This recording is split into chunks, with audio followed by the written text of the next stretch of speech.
The Winchester rifle cracked against Jeremiah Colt's shoulder as he put down the wounded horse, its labored breathing finally stilled on the sun-baked earth. Vultures circled overhead like harbingers of death, their shadows dancing across the quay. Scattered remains of what had once been a small Apache camp. Smoke still rose from the charred wagon wheels, and the acrid smell of gunpowder hung heavy in the desert air. Jeremiah wiped the sweat from his weathered brow and surveyed the carnage.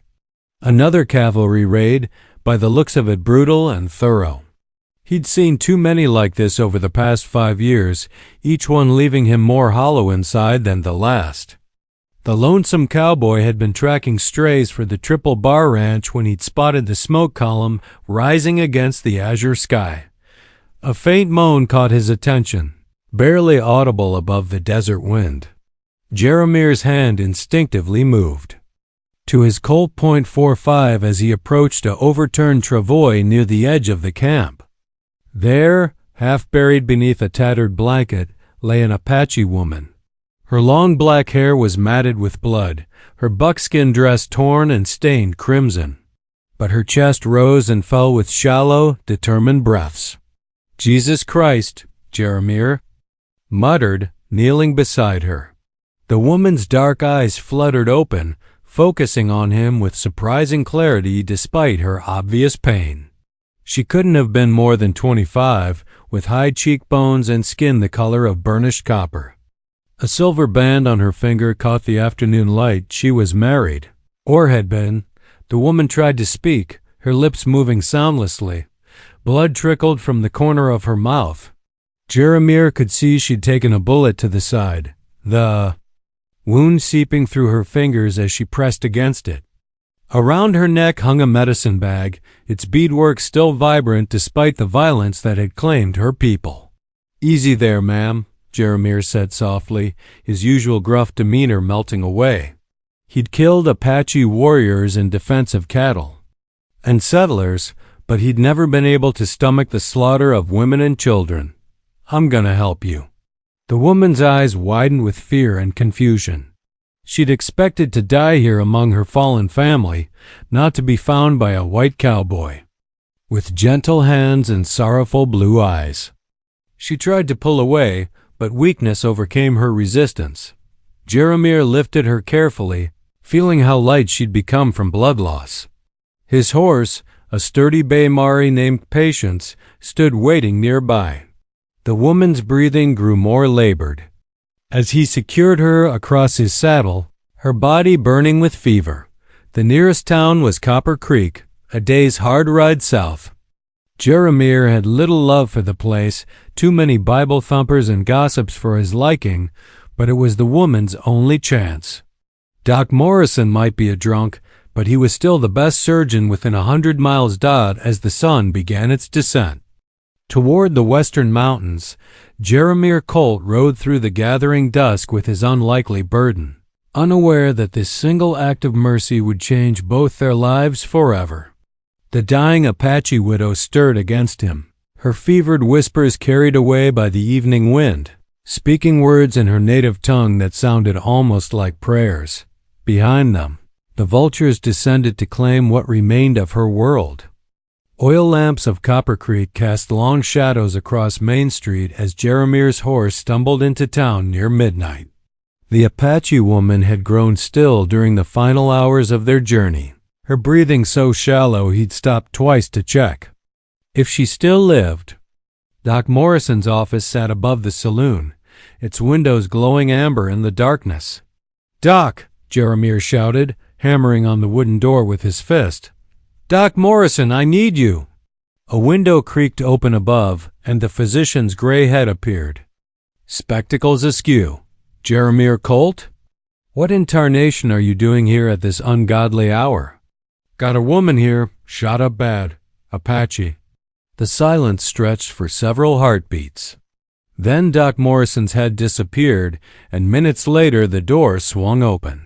The elderly man stood in his nightshirt, medical bag already in hand, his roomie eyes taking in the unconscious woman draped across Jeremiah's saddle.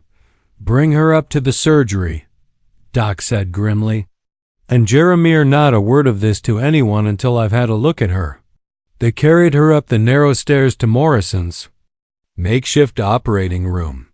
By lamplight, the extent of her injuries became clear. The bullet had passed clean through her side, missing vital organs by inches. But infection had set in during the long ride, and her pulse fluttered like a trapped bird. "She's strong," Doc Morrison observed, cutting away the bloodied buckskin dress. "Most folks would have died hours ago with wounds like these." Jeremiah found himself studying her face as the doctor worked. Even unconscious and near death, she possessed a dignity that spoke of inner strength. Her hands, though calloused from hard work, were graceful. The wedding band on her finger was carved with intricate patterns he didn't recognize. "What's her name?" Doc asked, threading a needle. "Don't know. Haven't been properly introduced." Doc Morrison's weathered face creased into what might have been a smile. "Well, she needs somewhere to recover. My place ain't suitable for a long stay, and—" "The hotel?" He shook his head. Folks in this town got strong opinions about Indians. Jeremiah had been thinking the same thing. Copper Creek wasn't known for its tolerance. Most of the townspeople viewed all Apache as hostile savages. Never mind that this woman had been the victim of an unprovoked attack. Sheriff Hawkins kept an uneasy peace, but even he might be hard-pressed to protect her if word got out. "I'll take her to my place," Jeremiah said quietly. Doc Morrison paused in his suturing. "Your cabin's a good 10 miles out." "She shouldn't be. Moved for at least a week. Then I'll stay in town. Old man Fletcher's got that room above his store he rents out. That'll cause talk. Let them talk." The Apache woman stirred as Doc finished bandaging her wounds. Her dark eyes opened, unfocused with pain and medication. She looked between the two white men, her gaze finally settling on Jeremiah. Recognition flickered across her features. He was the one who'd found her, who'd lifted her from the blood-soaked earth of her destroyed camp. She whispered something in Apache, her voice barely audible. Doc Morrison shook his head, but Jeremiah had spent enough time on the frontier to pick up fragments of various tribal languages. "I think she's saying thank you," he said. The woman's eyes closed again, but her hand moved slightly, fingers extending toward Jeremiah. Without thinking, he took her hand in his. Her skin was fever-warm, but her grip was surprisingly firm. "What am I getting myself into?" he muttered. Doc Morrison packed away his instruments. "Something that's gonna change you both, I expect. Her people got a saying, save a life, and that life becomes bound to yours. Don't know if it's true, but—" he gestured toward their joined hands. "Seems like she's already decided you're worthy of her trust." Outside, the wind picked up, rattling the windows and carrying the scent of rain. Tomorrow, Copper Creek would wake to find their lonesome cowboy had appointed himself guardian to an Apache widow. The town would have plenty to say about that. But tonight, in the flickering lamplight, two wounded souls had found each other across the vast divide of race and circumstance. And perhaps that was enough. Dawn broke over Copper Creek with the promise of autumn rain, and Jeremiah woke to find the Apache woman watching him from her makeshift bed. 3 days had passed since he'd carried her to Fletcher's rented room. 3 days of whispered conversations in the street and suspicious glances from townsfolk. But her fever had broken during the night, and her dark eyes held a clarity that spoke of returning strength. "You stayed," she said in accented but clear English, surprising him. Jeremiah set down the coffee cup he'd been nursing. "You speak English?" "Mission school," she replied, struggling to sit up. Before they decided we were better off dead than educated." Her voice carried a bitterness that cut deep. "My husband worked with the Indian Agency. Thought cooperation would save our people." "What happened to him?" Her jaw tightened. "Same cavalry unit that attacked our camp. He was carrying a white flag." She touched the silver band on her finger. Captain Murdoch said dead Indians make better neighbors than live ones.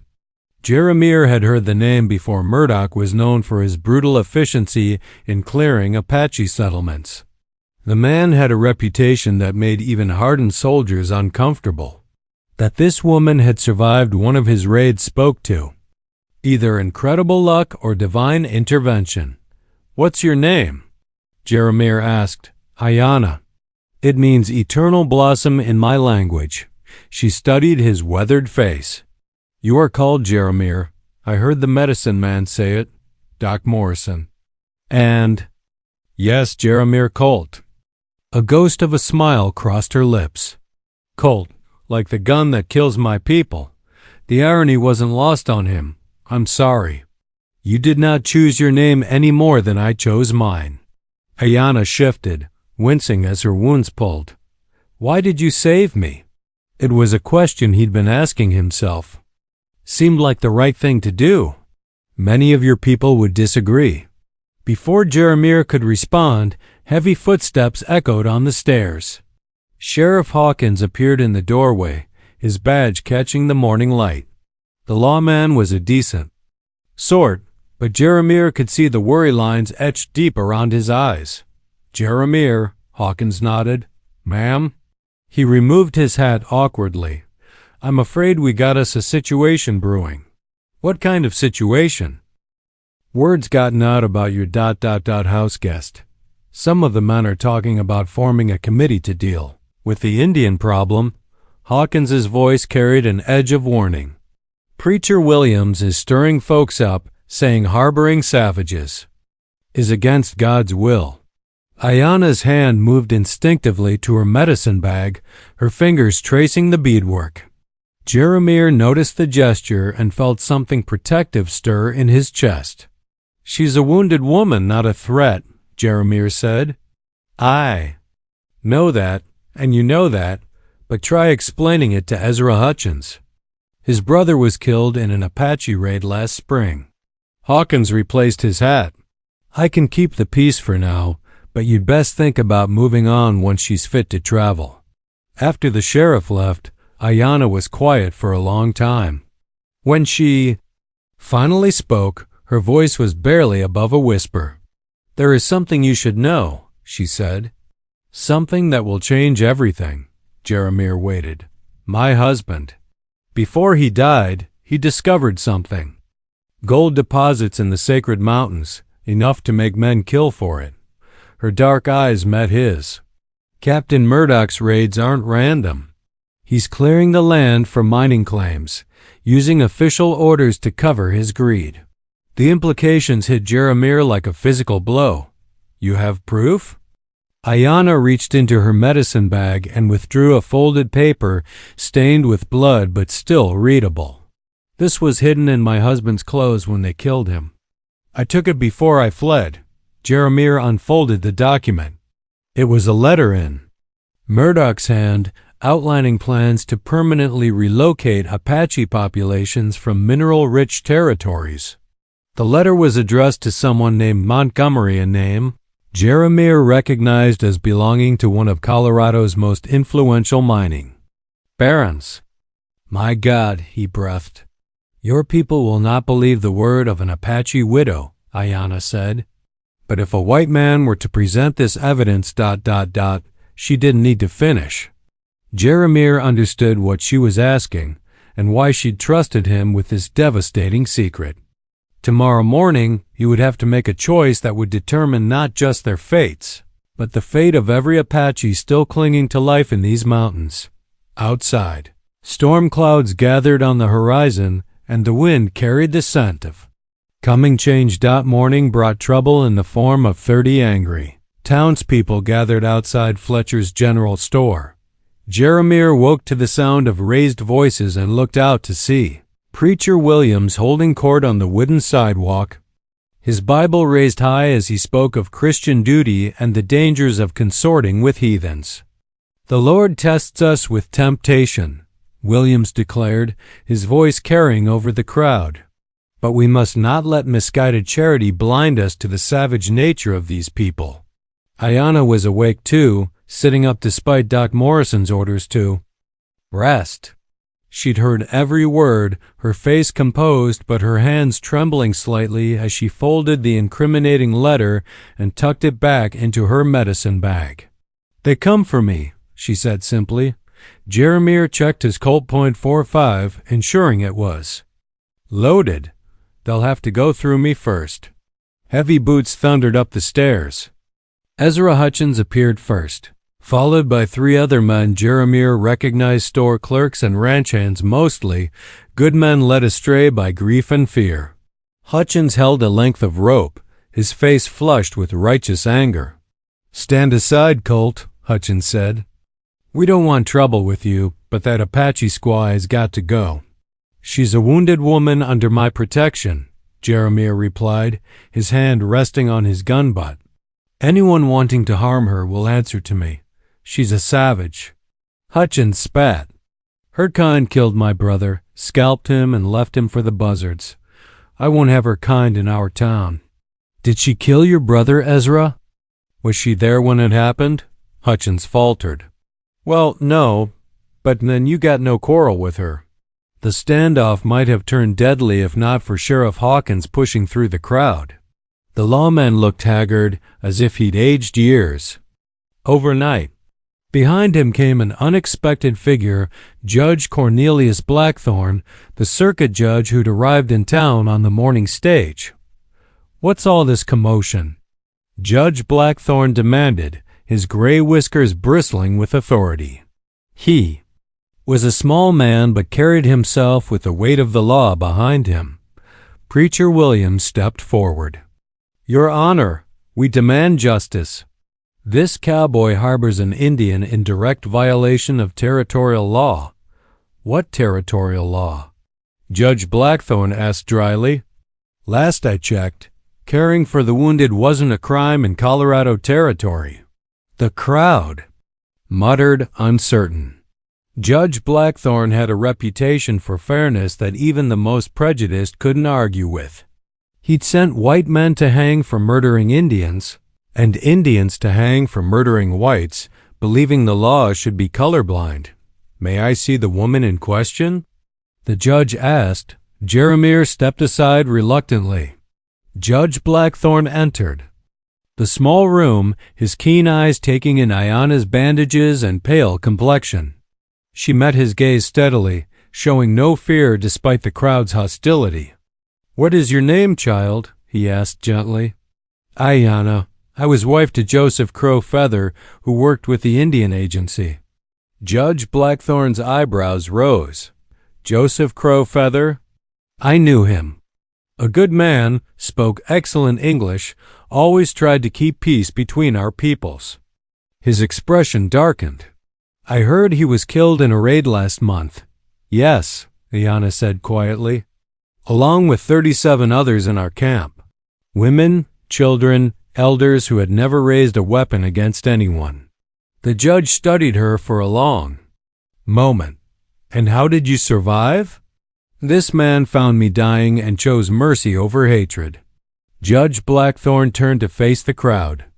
"I see no criminal here, only a widow recovering from wounds that would have killed a lesser person. Mr. Colt has acted with Christian charity, something you'd all do well to remember." "But Judge," Preacher Williams protested, "she's a heathen." "The Bible clearly states." "The Bible states many things, preacher, including love thy neighbor as thyself, and blessed are the merciful." The judge's voice carried the authority of years on the bench. "This woman has broken no laws and threatens no one. She will remain under Mr. Colt's protection until she's well enough to travel." Ezra Hutchins stepped forward, his face red with frustration. "And then what?" "She goes back to her people to tell them about our town, our defenses." Ayanna spoke for the first time to the crowd. "My people are dead, all of them. I have nowhere to go back to." The simple statement hit the crowd like a physical blow. Even Hutchins seemed taken aback by the quiet dignity in her voice. The profound loss had carried Dot as the crowd began to disperse. Judge Blackthorne lingered. "Mr. Colt might I have a private word? Jeremiah followed the judge downstairs, leaving Ayanna alone with her thoughts and the weight of the secret she carried. Judge Blackthorne poured himself a whiskey from the bottle Fletcher kept behind the counter, his movements deliberate and thoughtful. The general store was quiet now, dust motes dancing in the afternoon sunlight that streamed through the windows. I knew Joseph Crowfeather well, the judge began, swirling the amber liquid in his glass. He came to me 6 months ago with concerns about increased military activity in Apache territory. Said the raids were becoming more frequent, more brutal, and seemed to target peaceful settlements specifically. Jeremiah felt his pulse quicken. Did he have any proof? He was gathering evidence, but ... Judge Blackthorne shook his head. The man was killed before he could present his case. Convenient timing, wouldn't you say? Before Jeremiah could respond, footsteps on the stairs announced Ayanna's approach. She moved slowly, one hand pressed to her bandaged side, but her bearing remained proud. In her other hand, she clutched her medicine bag. Your Honor, she said formally, there is something you must see. Judge Blackthorne set down his whiskey as Ayanna withdrew the blood-stained letter. His weathered hands trembled slightly as he unfolded it, his eyes widening as he read Murdoch's damning words. Sweet merciful Lord, he whispered. This is conspiracy to commit genocide for profit. He looked up at Ayanna. How did you come by this? My husband hid it in his clothes before they killed him. I took it when I fled the massacre. Her voice remained steady, but Jeremiah could see the pain in her eyes. I have carried this burden for 3 weeks, not knowing who to trust. Why? Trust us now? Judge Blackthorne asked. Ayanna looked at Jeremiah. Because this man saved my life expecting nothing in return. Because he has shown me that not all white men are like Captain Murdoch, she paused.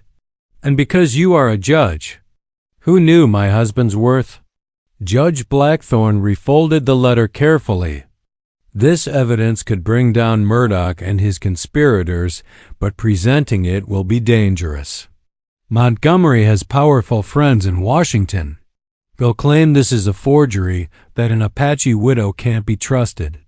But you believe her, Jeremiah sighed. It wasn't a question. I've seen too many convenient raids, too many peaceful settlements attacked just before mining surveys begin. This explains everything. The judge turned to Ayanna. Child, are you willing to testify to what you've witnessed? It won't be easy. They'll try to destroy your character, question your motives, claim you're seeking revenge. My character was destroyed the day they slaughtered my family, Ayanna replied. What matters now is justice for the dead and protection for those who still live. A knock at the door interrupted their conversation. Sheriff Hawkins entered, his face grim. Judge, we got a problem. Ryder just came in from Fort Collins. Captain Murdoch's heading this way with a full company of cavalry. Should be here tomorrow. Morning. The blood drained from Ayanna's face. He comes for me. Someone must have told him I survived. Or he's coming to silence the last witness to his crimes, Judge Blackthorne said grimly. We need to get you away from here. No, Ayanna's voice was firm. Running will solve nothing. He will keep killing my people, and your people will keep believing the lies. She looked at each man in turn. We make our stand here, against a company of cavalry? Sheriff Hawkins asked incredulously. Against lies, Ayanna corrected. With truth as our weapon. Judge Blackthorne was quiet for a long moment, then nodded slowly. She's right. If we run now, Murdoch wins. But if we can expose his crimes publicly ... He turned to Sheriff Hawkins. How many men can you count on? Few. Most folks are still spooked about harboring an Indian. But Doc Morrison will stand with U.S. and maybe a handful of others. Jeremiah had been listening to the exchange with growing resolve. Count me in, of course. But we'll need more than a few good men to face down Murdoch. A slow smile spread across Judge Blackthorn's weathered features. Leave that to me. I've been a circuit judge for 20 years, and I know where all the skeletons are buried. By tomorrow morning, Captain Murdoch will find himself facing more than he bargained for. As evening fell over Copper Creek, the unlikely alliance began to prepare for what might be their final stand.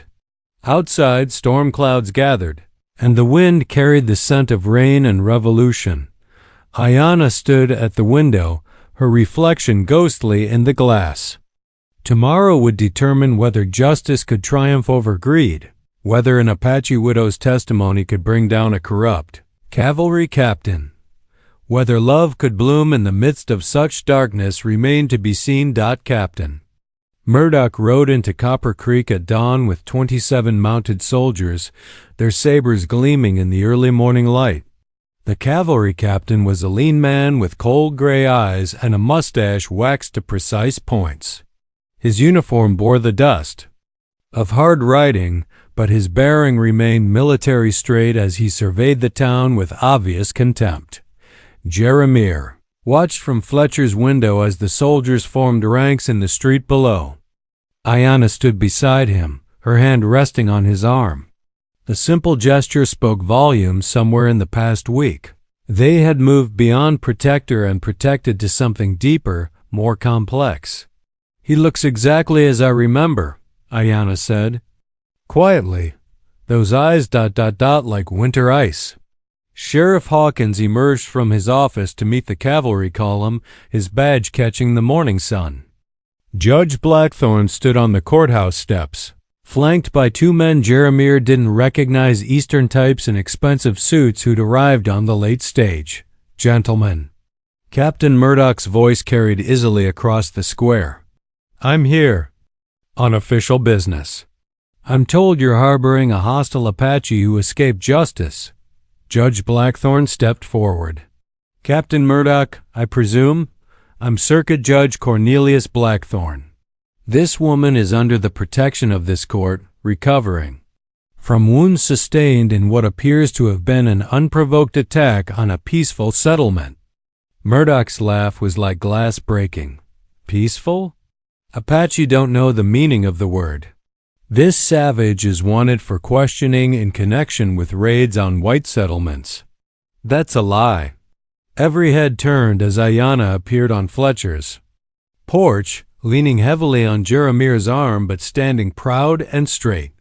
Murmurs rippled through the gathering crowd of townspeople who'd come to witness the confrontation. You know me, Captain, Ayanna continued, her voice carrying clearly across the square.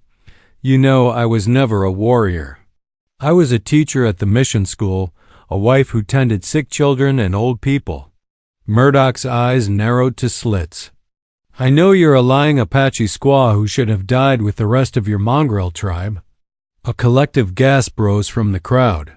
Even the most prejudiced townspeople were shocked by the venom in Murdoch's words. This wasn't the voice of military justice. This was hatred, pure and simple. Judge Blackthorn seized the moment. Captain, I have here evidence that your recent campaigns against Apache settlements have been conducted for purposes other than protecting white civilians. What evidence? Murdoch demanded, but Jeremiah could see uncertainty flicker in those cold eyes. One of the Eastern men stepped forward. I'm Federal Marshal Robert Kane. I've been investigating irregularities in military contracts and mining claims in this territory. He held up an official-looking document.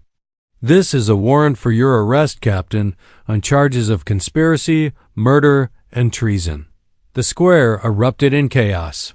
Several of Murdoch's soldiers looked uncertain, their loyalty wavering as they processed the marshal's words.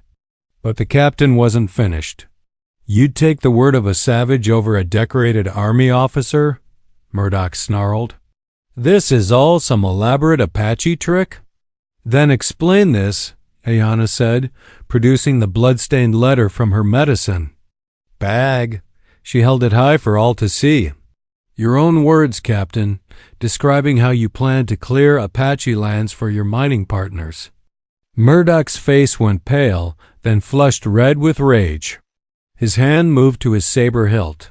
That's a forgery, an Indian trick. The handwriting has been verified by experts, Marshal Kane announced. We also have testimony from soldiers in your own command who've grown sick of participating in massacre disguised as military action. 3 of Murdoch's soldiers suddenly spurred their horses away from the formation, positioning themselves behind the marshal. The captain found himself facing not just the townspeople, but a rebellion within his own ranks. Sergeant Powell, Murdoch barked at his remaining men, arrest these people for interfering with military operations. The grizzled sergeant looked around at the hostile faces surrounding them, at the federal marshal and circuit judge standing in opposition to his commander. Sir, he said slowly, I think we need to sort this out proper-like. It was a polite mutiny, but mutiny nonetheless. Murdoch realized he was isolated, his authority crumbling before his eyes. The careful house of cards he'd built, the mining claims, the fake reports, the systematic elimination of Apache witnesses was collapsing. This isn't over, he hissed, but his voice lacked conviction. Yes, it is, Ayanna said simply. The dead can finally rest and the living can find peace. As Marshal Kane moved to arrest the disgraced captain, Jeremiah felt Ayanna's hand tighten on his arm. They had won this battle, but larger questions remained. What would happen to her now? What would happen to them? The morning sun climbed higher, burning away the shadows that had haunted Copper Creek for far too long. The trial of Captain Murdoch lasted 3 days, and by its conclusion, Copper Creek had been transformed from a suspicious frontier settlement into something approaching civilization. Federal investigators swarmed through military records, uncovering a web of corruption that reached from the Colorado Territory all the way to Washington, D.C. Ayanna testified on the second day, her voice clear and unwavering as she described the massacre of her people. The courtroom was packed with townspeople who'd initially called for her blood, now sitting in stunned silence as she recounted the systematic destruction of peaceful Apache settlements. My husband believed in cooperation, she said from the witness stand, her dark eyes finding Jeremiah's in the crowd. He thought if our people learned your ways, spoke your language, worshipped your God, we could live in peace. Captain Murdoch taught me that some men's hearts are close to peace. When the verdict came guilty on all counts, even Preacher Williams nodded in approval. Murdoch was sentenced to hang, his conspirators to lengthy prison terms. The mining claims built on Apache blood were declared null and void. But it was what happened after the trial that truly shocked the town. Jeremiah was cleaning his horse outside Fletcher's stable when Ezra Hutchins approached, hat in hand. The man who'd led the mob calling for Ayanna's death looked older, humbled by the revelations of the past week. Colt, Hutchins said awkwardly, I owe you an apology. That Apache woman, Ayanna ... she's got more courage than most men I know. She's not that Apache woman, Jeremiah replied firmly. Her name is Ayanna, and she's been through hell. I know that now. Hutchins kicked at the dirt. Look, my brother was killed in a raid, that's true. But it wasn't her people who did it. Marshal Kane showed me the reports. It was renegades, outcasts who'd been driven from their own tribes for being too violent. He looked up. I let my grief make me stupid. Before Jeremiah could respond, more townspeople began approaching. Doc Morrison came first, carrying his medical bag and wearing an uncharacteristic smile. Behind him came Sheriff Hawkins, Judge Blackthorne, and to everyone's surprise, Preacher Williams. Jeremiah, Doc Morrison said, we've been talking, and we have a proposition for you and Ayanna. Jeremiah tensed. He'd been expecting this, the polite suggestion that they move on now that the crisis had passed. Small towns had long memories, and having an Apache woman as a permanent resident might strain even their newfound tolerance. "She's welcome to stay as long as she needs to heal," he said defensively. "That's not what we mean," Sheriff Hawkins interrupted. "We mean stay permanent, both of you." Jeremiah blinked in surprise. Judge Blackthorne stepped forward. "The territory's offering a reward for exposing Murdoch's crimes. $5,000 enough to buy land, start a ranch. And after what we've learned about Ayana's education, we've been thinking this town could use a real teacher." "The mission school burned down with everything else," Preacher Williams added, his voice uncharacteristically gentle. "But we could build a new one. A place where all children could learn white, Mexican, Apache, whoever needs teaching." He paused. "That woman. She speaks better English than half my congregation, and she's got more Christian charity in her little finger than I've shown in years."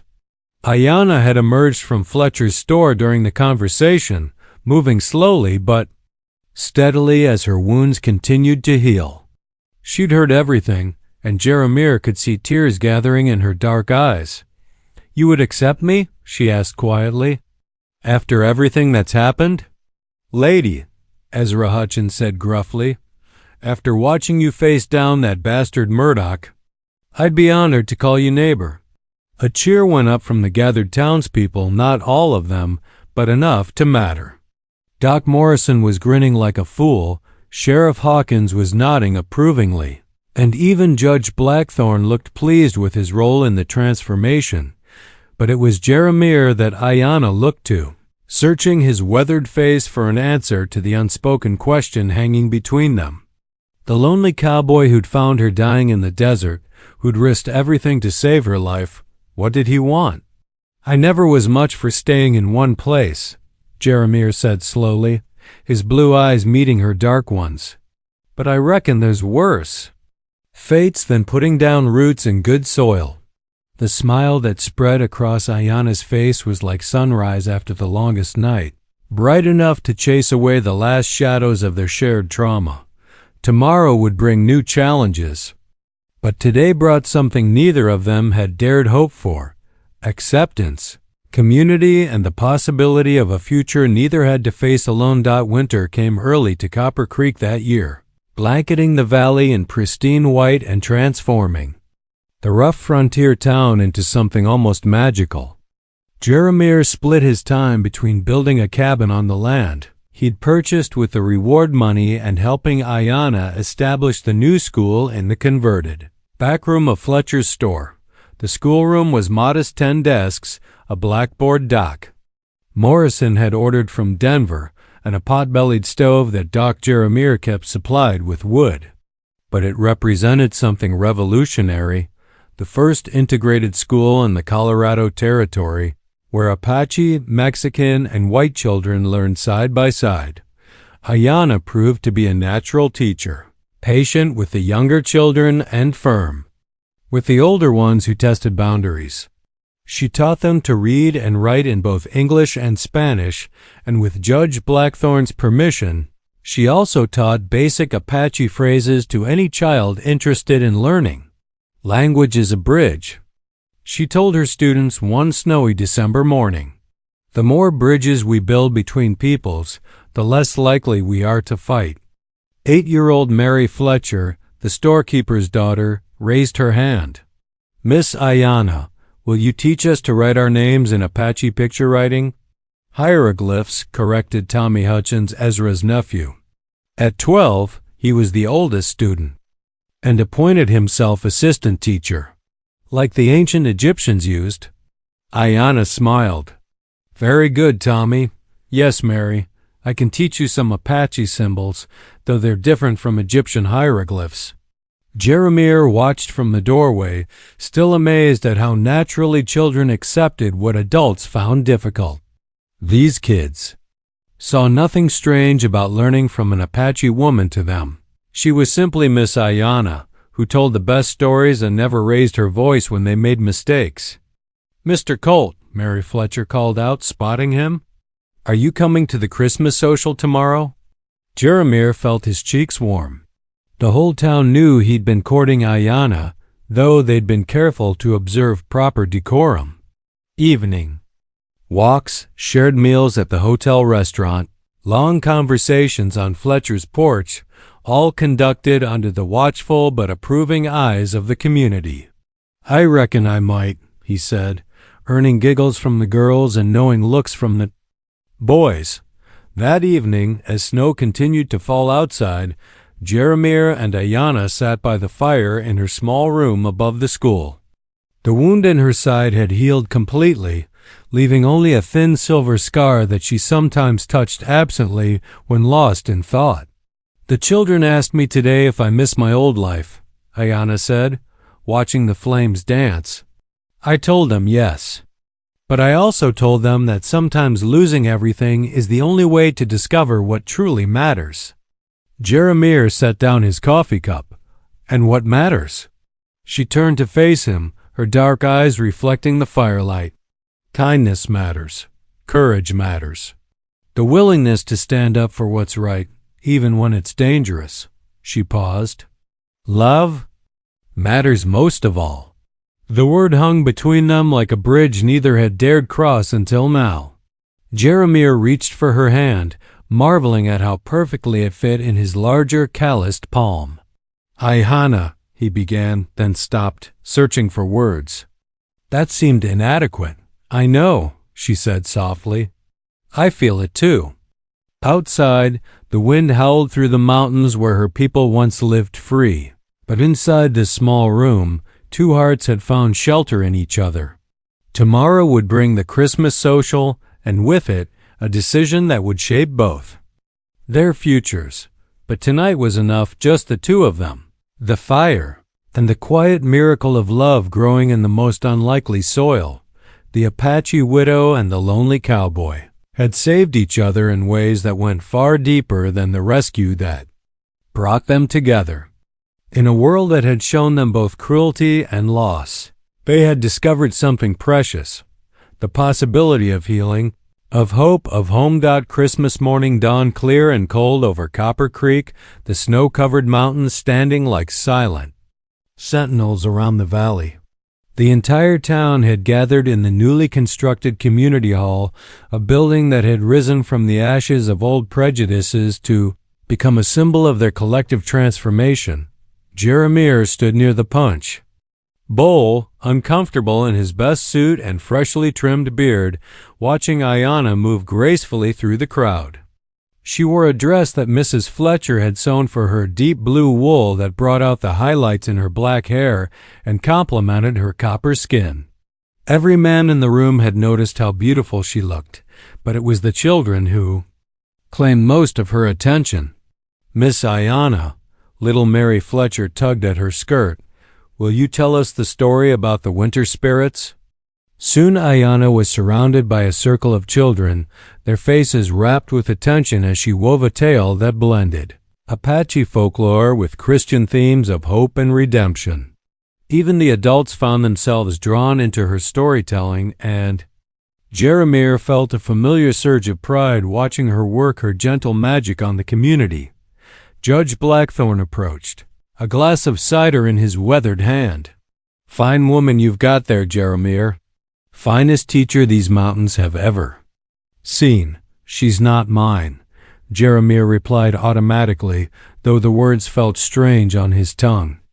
Not yet, the judge said with a knowing smile. But a man would have to be blind not to see which way the wind's blowing. Before Jeremiah could respond, Sheriff Hawkins called for attention from the small stage at the front of the hall.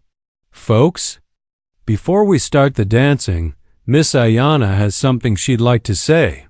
The crowd quieted as Ayanna rose gracefully from her circle of children. Jeremiah felt his pulse quicken. They hadn't discussed any speeches. What could she want to announce to the entire town? My friends, Ayanna began, her clear voice carrying easily through the hall. 6 months ago, I lay dying in the ruins of my world, certain that hatred had triumphed over love, that violence had won over peace. Her gaze found Jeremiah's across the room. One man's act of mercy changed everything, not just for me, but for all of us. Murmurs of agreement rippled through the crowd. The story of her rescue and the subsequent exposure of Murdoch's crimes had become local legend, growing more heroic with each retelling. Today, I want to offer something to this community that has given me so much, Ayana continued. The Apache nation my husband and I belong to had sacred knowledge, the locations of natural springs, safe passes through the mountains, places where healing plants grow. This knowledge died with my people, but I carry it here. She touched her temple. The crowd stirred with interest, but Jeremiah sensed there was more coming. I want to share this knowledge freely, to help make this valley prosperous for all who call it home. But there is a condition. Her voice grew stronger, more determined. I will only share this gift if this community promises me something in return. Here it comes, Jeremiah thought, wondering what she would ask for. Money? Land? Special protections? Ayana's next words shocked everyone into complete silence. I want you to promise me that when other strangers come to this valley, people who look different, speak different languages, worship in different ways, you will remember how you learned to see past the surface to the heart beneath. Her voice carried the weight of hard-earned wisdom. Promise me you will choose mercy over fear, understanding over hatred. The hall was so quiet you could hear the wind whistling through the eaves. Then, from the back of the room, Ezra Hutchins spoke up. That's a hell of a thing to ask, Miss Ayana. His voice was gruff but respectful. But after what we've learned about ourselves these past months, I reckon it's a promise worth making. One by one, voices rose in agreement. Doc Morrison nodded vigorously. Sheriff Hawkins touched his badge as if swearing an oath. Even Preacher Williams stood and declared, "The lady speaks wisdom. Let it be our covenant." But Ayana wasn't finished. As the crowd settled, she walked across the room to where Jeremiah stood, her dark eyes never leaving his face. There is one more thing I want to offer, she said, loud enough for everyone to hear but speaking directly to him. I want to offer my heart, my life, my future to the man who showed me that love is stronger than hate, that courage is more powerful than fear. The crowd gasped collectively. In their conservative society, it was unthinkable for a woman, let alone an Apache woman, to propose marriage publicly to a white man. The audacity of it left everyone speechless, everyone except Jeremiah. He stepped forward, taking her hands in his, oblivious to the stunned faces surrounding them. Ayana, are you asking me to marry you? A smile played at the corners of her mouth. I am asking if you would be honored to become the husband of an Apache widow who loves you more than life itself. The silence stretched for an eternal moment. Then Jeremiah's weathered face broke into the widest grin Copper Creek had ever seen. Ma'am, he said, his voice thick with emotion, I'd be the luckiest man in the Colorado Territory.